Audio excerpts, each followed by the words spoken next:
The phone rang just as Annie set down her paintbrush. It was Nathan, his voice as cold and detached as the countless nights they had shared the same bed in silence. "I'll be late. Don't wait up." Short, curt, and devoid of any emotion, just like every other time. Annie sat frozen, gripping the brush tightly in her hand, her eyes fixed on the half-finished painting before her. The image depicted a brightly lit room filled with laughter. The warm hues she had painted felt like a cruel mockery of her own life. The house loomed large too, immaculate, too quiet. She felt like a mere shadow in a narrative that wasn't hers, poised for the next chapter to unfold. The sudden chime of the doorbell jolted her Annie's heart leaping in her chest. Who could be arriving at this hour? She made her way down the corridor, her hand quivering as it reached for the doorknob. When she finally swung the door open, it wasn't Nathan, despite the fleeting, foolish hope that he might stand there with flowers or an apology. No, it was Elias Nathan's half-brother standing in the rain droplets clinging to him, his leather jacket draped over his frame, a tool bag casually slung across his shoulder.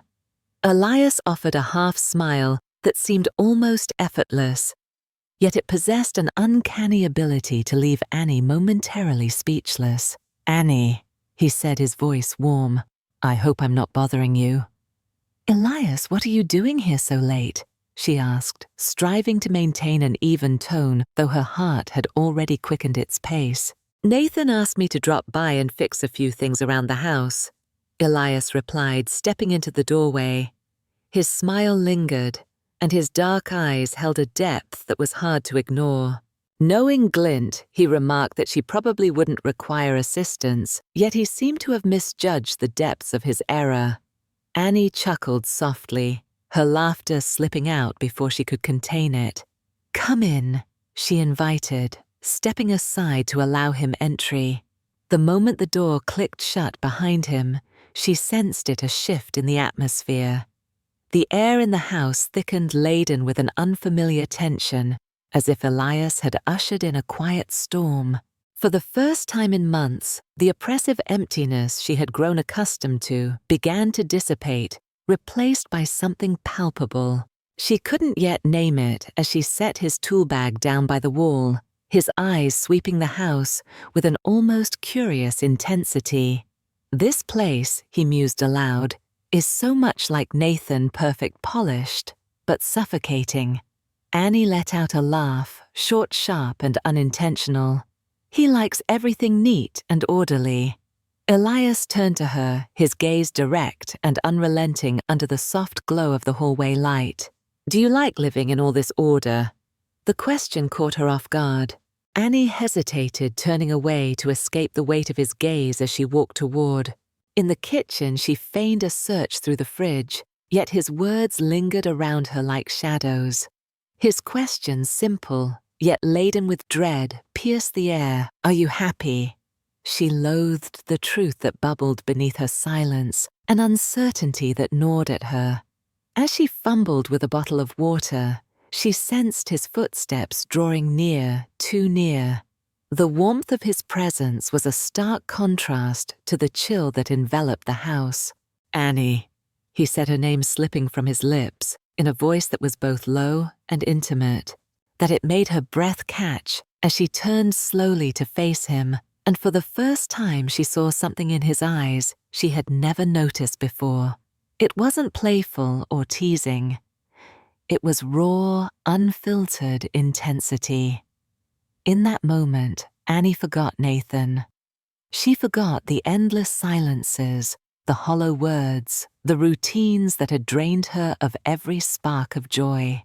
All she could see, all she could feel, was Elias standing inches away from her, his presence filling the kitchen like a fire that had just been ignited.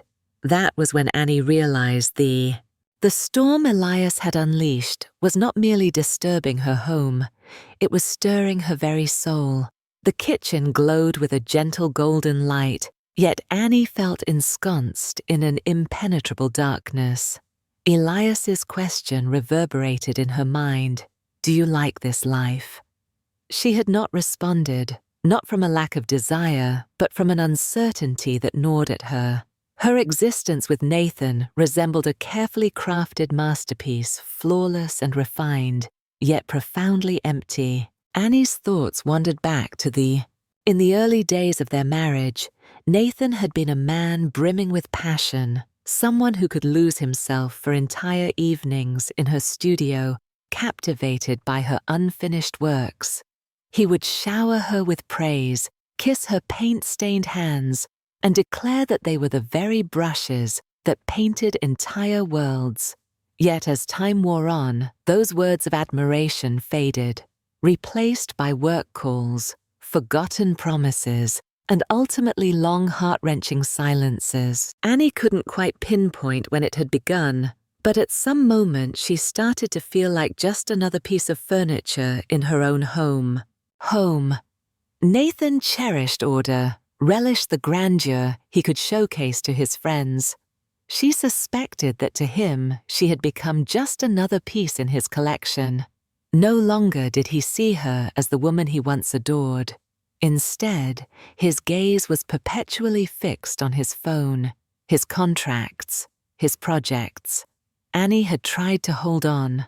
There was a night not long ago when she arranged a romantic dinner by candlelight, donning the dress Nathan had once declared his favorite. But when he came home, all he did was loosen his tie, open his laptop, and mutter a single word. "I'm too tired tonight. Let's do this another time." That night she sat alone at the beautifully set table, tears falling silently onto plates of cold, untouched food. With Elias, everything was different.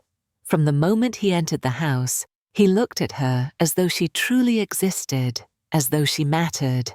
Elias didn't talk much, but every word he said had a way of cutting through her, stripping away her defenses. It was as if he could see all the things she tried to bury, even from herself. At times, it scared her, but there were moments when she longed for that kind of truth, even if it stung. "Did you love painting as much as this?" Elias asked one afternoon as they organized her studio together. He lifted one of her unfinished works, examining the bold yet incomplete strokes, with a focus that made her heart race. Annie hesitated, her hands shaking as memories flooded back of what it felt like to completely immerse herself in her art. "I used to think painting was everything," she finally confessed, her voice quivering. "But now I'm not so sure I can feel anything at all." Elias carefully set the painting down and stepped closer. "So why did you stop?" he asked, his eyes locking onto hers, probing deeper than she was comfortable with. Annie met his gaze, her own eyes clouded with sadness. "Because Nathan doesn't need it. He needs a perfect wife, not an artist with paint-smeared hands." Her answer made Elias chuckle softly, though the sound was tinged with bitterness. "So you gave up who you are to become what he wanted. Is it worth it, Annie?" She didn't respond, but deep inside, she understood that the question posed was not solely for Elias. It was one she needed to confront within herself. That night, the rain fell unexpectedly, tapping against the glass panes and streaking down like silent tears. Annie stood by the window, her arms crossed tightly over her chest, her gaze adrift in the hazy veil of falling rain. Nathan had been gone for 2 days, and the house felt colder, emptier with each passing hour. Yet tonight was different. Elias was here, and his presence infused the space with an unfamiliar energy. In the kitchen, Elias was preoccupied with an activity that eluded Annie's understanding. The gentle clinking of utensils and subtle movements resonated through the house, shattering the oppressive silence that had become all too familiar. Moments later, he emerged in the living room doorway, cradling 2 steaming mugs of hot cocoa. "You need this," he declared, a playful glint dancing in his eyes. Annie smiled as she accepted the warm mug from him. "You always know how to lighten the mood," she remarked, her voice carrying a hint of gratitude. Softly, Elias settled beside her, closer than necessary, the warmth of his body radiating through the air that separated them. "Are you always this tense?" he asked, his tone a blend of playful teasing and genuine curiosity. She chuckled lightly, the sound slipping from her lips before she could contain it. "I don't think I'm tense. It's just, maybe I've forgotten how to relax." "Relaxing isn't hard," Elias replied, tilting his head as he studied her. "You just have to want to try." Annie opened her mouth to respond, but a flash of lightning illuminated the room, followed by a thunderclap that rattled the windows. The rain intensified, hammering against the glass as though it might shatter it. Elias raised an eyebrow and stood. "Have you ever gone walking in the rain?" he asked, his eyes gleaming with a challenge. "Are you serious? It's pouring out there." Annie shook her head, but before she could say anything more, Elias reached for her hand and pulled her to her feet. "There are some things in life you just have to do once, Annie. Come on." Before she could protest, he was leading her out the front door. Both of them dashed into the icy downpour.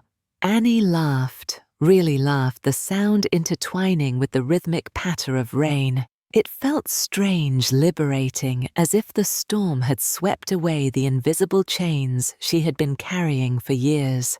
Elias guided her to the backyard, where the slick stone steps glistened under the faint glow of the porch light.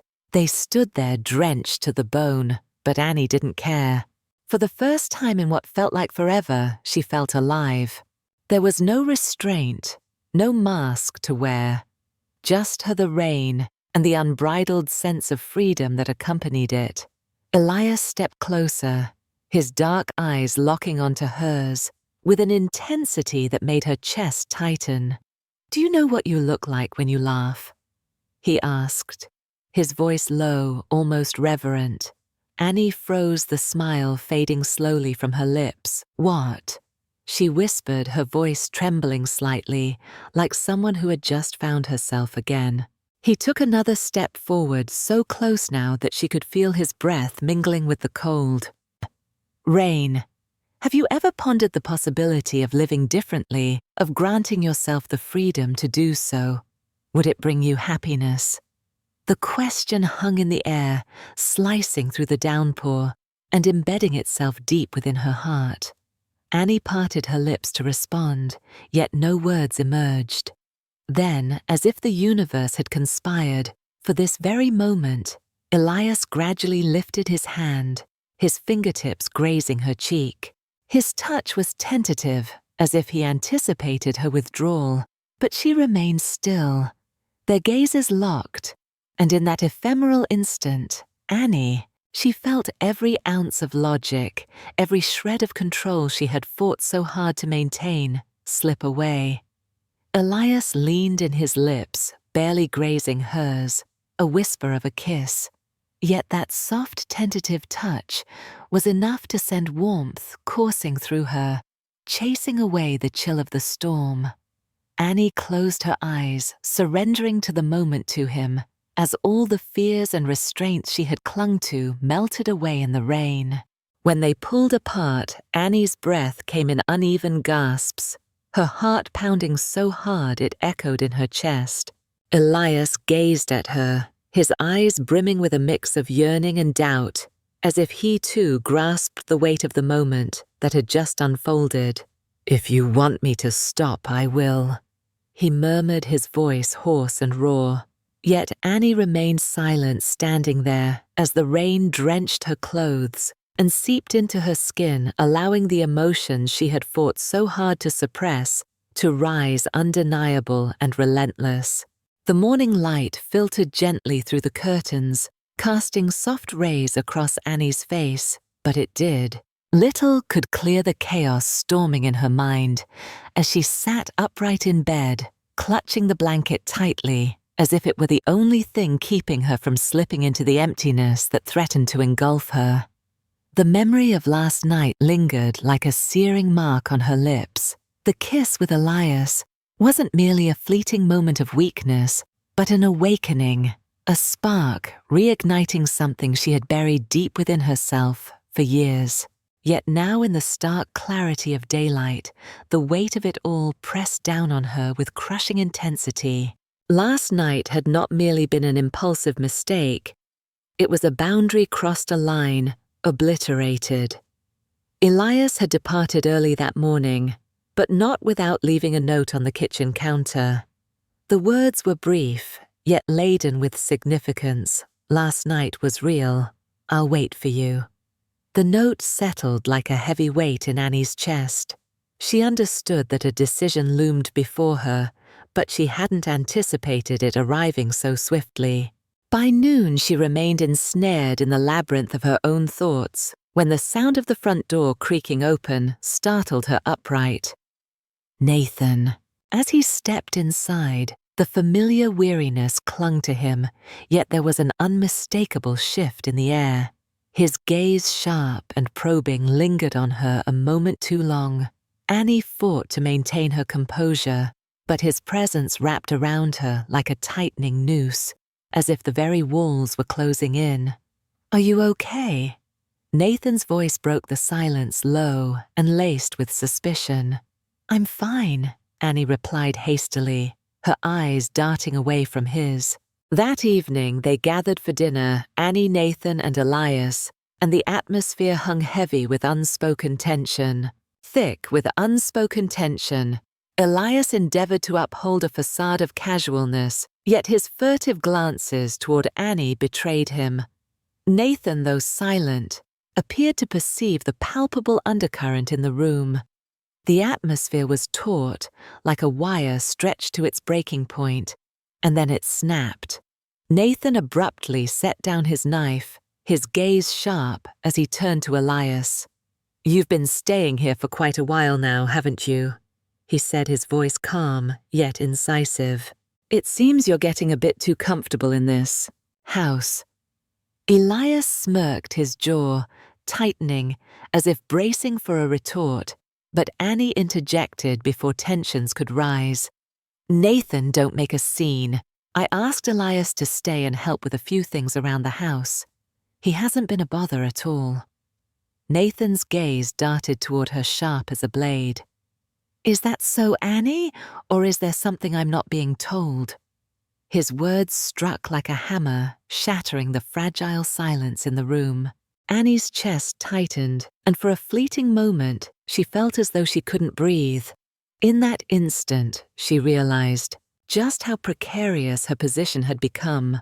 One wrong move, one poorly chosen word, and everything would collapse. What are you talking about, Nathan? She asked, struggling to keep her voice steady, though it trembled at the edges. Nathan didn't answer. Immediately, he simply stared at her, his gaze heavy with suspicion, and something else she couldn't quite place. After a long, excruciating pause, he stood and left the room without another word, leaving the weight of his presence behind like an open wound. Silence. What followed was a cacophony of silence. Elias sat rooted in his chair, his hands clutching the table's edge as if it were his only lifeline. At last, he shattered the stillness. Are you going to tell him? He asked, his voice a gravelly whisper, yet steady, tinged with urgency. Annie turned to him, her eyes shimmering with unshed tears. And what should I say, Elias? That I betrayed him, that I let myself feel something I shouldn't have. It's not about what you shouldn't feel. Elias interjected, his gaze unwavering. It's about what you deserve to feel. It's about having the courage to live the life you want. His words hit her with a force that was both shocking and relentless. Annie remained silent, rising from the table and exiting the room, leaving Elias behind. His gaze lingered on her as she faded into the shadows of the hallway. That night, as Annie lay in bed, tears flowed quietly down her cheeks, soaking the pillow beneath her. She found herself at a crossroads, acutely aware that whichever path she chose would be irreversible. On one side lay a marriage burdened with responsibility yet lacking in warmth on one side, a blazing, unpredictable connection with Elias on the other. Yet Annie understood deep down that either choice would demand sacrifices she wasn't certain she was prepared to make. Sleep eluded her as the night stretched on dark and endless. Her mind became a labyrinth of tangled thoughts with no clear way out. Outside, the wind whistled through the cracks in the windows, a ghostly reminder that time was slipping by, indifferent to her turmoil. In the oppressive silence of the night, she could hear every frantic beat of her heart wild and erratic, as though it were striving to break free from her chest, unable to bear the suffocating weight of the bedroom any longer. Annie rose from the bed. The darkness enveloped her as she stepped into the hallway. The quiet of the house, no longer comforting, felt eerie and hollow.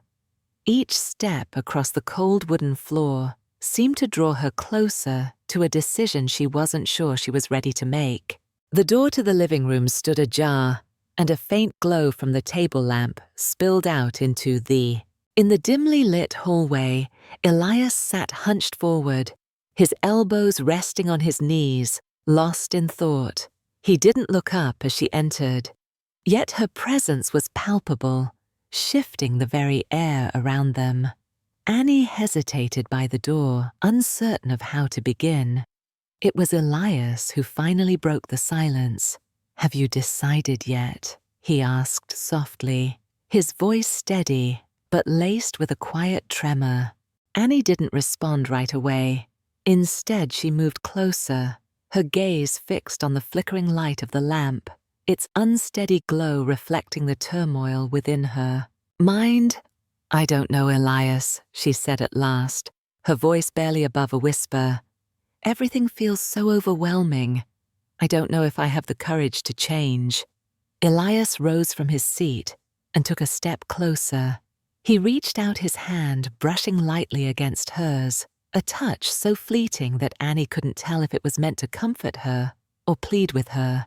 "I'll be here," he said, his voice resolute, his eyes holding a sincerity that pierced through her walls. "No matter what you choose. But Annie, you need to start living for yourself, not for anyone else." His words sliced through her meticulously crafted facade, a reminder to live for herself. Who had she been, a passionate artist, a free spirit, or merely a shadow? In Nathan's world, before she could find an answer, footsteps echoed down the hallway. Annie froze as Nathan entered the room, his expression an unreadable mask eyes sharp with suspicion. He stood there, absorbing the scene, the proximity between them, the palpable tension in the air, before his gaze finally landed on her. "Annie," His voice was low and deliberate as he asked, "What's going on here?" Time seemed to freeze. Annie felt her heart seize in her chest. Elias remained motionless, his gaze locked onto Nathan's piercing glare. In that moment, Annie understood that the fragile equilibrium she had been clinging to had shattered. There was no more hiding, no more running. "Nathan," she began, her voice trembling yet resolute. "We need to talk." But before she could utter another word, Nathan raised a hand to silence her. "There's nothing to talk about," he declared. He spoke with a chill, his tone sharp as ice. "I've seen enough." His words lingered in the air, weighty and resolute. Without waiting for a response, he turned and strode away, his footsteps reverberating down the corridor, before fading into darkness. Annie remained rooted in place, refraining from calling out or pursuing him. Instead, she stood still, her vision blurring as tears threatened to spill. Elias approached, but she raised a hand to halt him. "No, Elias," she said, her voice trembling. "I need to be alone." He regarded her for a long moment. His expression, laden with quiet anguish, finally yielded to a nod. His eyes, heavy with unspoken pain, whispered a soft, "All right," as he added, "But you know where to find me if you need." Elias departed the room, his footsteps fading into silence. Annie stood frozen in the center, enveloped by the cold emptiness of the house. Slowly she sank into a chair, burying her face in her hands.